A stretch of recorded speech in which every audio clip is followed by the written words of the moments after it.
Why, hello there YouTube and welcome to a Who review. I am Davros and I'm a Whovian, and today I'm reviewing Doctor Who, the 11th Hour.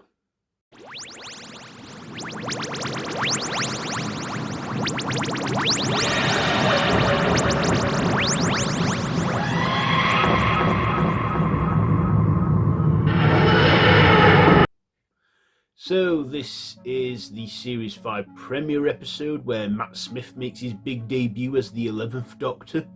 And in this, the Doctor crash lands on Earth in the mid-90s where he meets a young girl named Ameillia Pond and soon befriends her and goes around the kitchen trying to find something good to eat until he settles with fish wings and custard because that's what his new taste buds like. And then, of course, he then heads off into the TARDIS again, only to return about a couple of years, many years later when she's now grown up and is a young woman. And, of course, he then finds that there is a crack in the wall and a creature named Prisoner Zero who has escaped from this authority, and the Doctor has only 20 minutes to save the Earth. Of course, he manages to get Prisoner Zero captured and eventually convinces the big space eyeball that the Earth is well protected by him, and of course the Doctor returns back for Amy after he gets a look at his new TARDIS, and basically he's been gone 2 years, so Ameillia Pond is the girl who waited, and of course the Doctor does take her off into the TARDIS where they head off to, the next adventure. So what did I like about this one? Well, I had great anticipations for this, debut episode. We all did. And I thought, it was going to be weird not seeing David Tennant play the Doctor. But I was glad that we got to see him, we saw Matt Smith. And Matt Smith, I thought was pretty good in this. Yeah, it was a bit of an adjustment, seeing him, as the Doctor, also wearing raggedy 10th Doctor clothes, and him then having to spring into action straight away to sort this crisis out with Prisoner Zero. But I thought Matt Smith did a great job for his first go around as the Doctor, because at this point we'd only seen all that we'd seen of him was the closing moments of the end of time.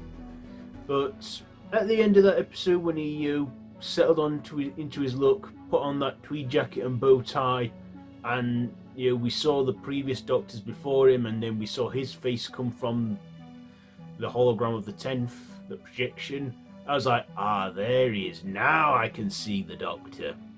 And then, of course, he scared off those big alien threats, as he always does.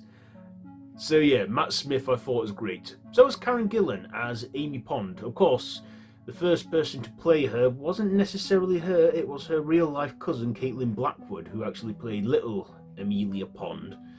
And we see that she befriended the Doctor, and then all these years they all thought it's her imagination, but it's not. We even meet some people along the way there, some friends of Amy, like Rory, and who becomes a regular companion in the series to follow. And we see a good variety of guest stars, including Patrick Moore, Olivia Colman, her from Goodness Gracious Me, and Mrs. Meldrew, from One Foot in the Grave, Margaret Meldrew. So yeah, this was quite the big event. I thought it was a great way to start my Easter holidays at that time, because this came on Easter weekend 2010.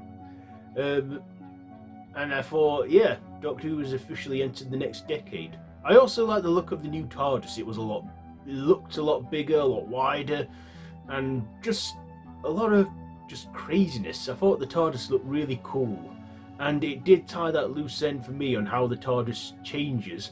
I mean, it's explained that, he's redecorated, but in this we finally see that, when the TARDIS is badly damaged, it rebuilds, and it did, and I like the look of it. That TARDIS I feel wasn't round long enough, but it was good while it was in there. Also, Prisoner Zero, a very interesting villain, looks like a sort of piranha-esque,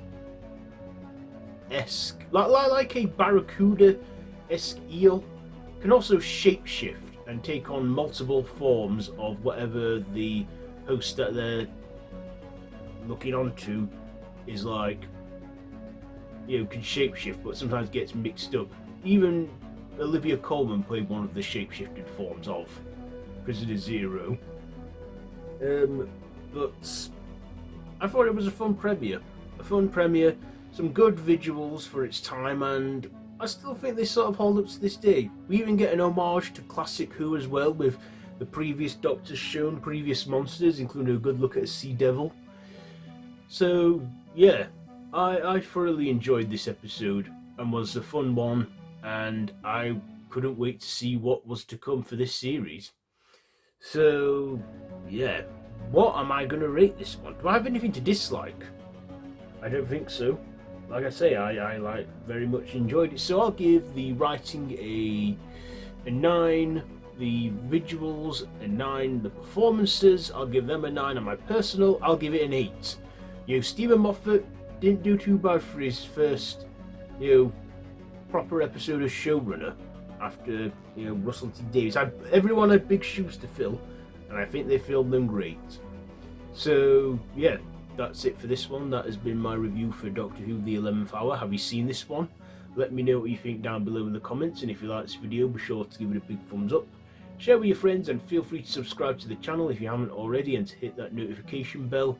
All of my social media links are linked down below in the description, so feel free to check all that out. I've been Davros the Whovian, and this has been a Who review. So, until next time, run for your life.